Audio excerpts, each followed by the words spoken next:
kepada ellipse pula.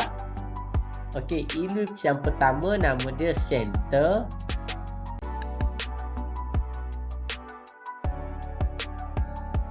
Okey, klik first point. Tarik ke kanan 100.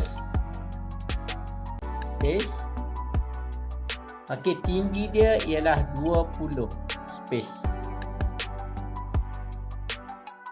Okey, apa maksud dia? Maksud dia jarak daripada center ke hujung ni ialah 100. Jarak daripada center ke bawah ni ialah 20.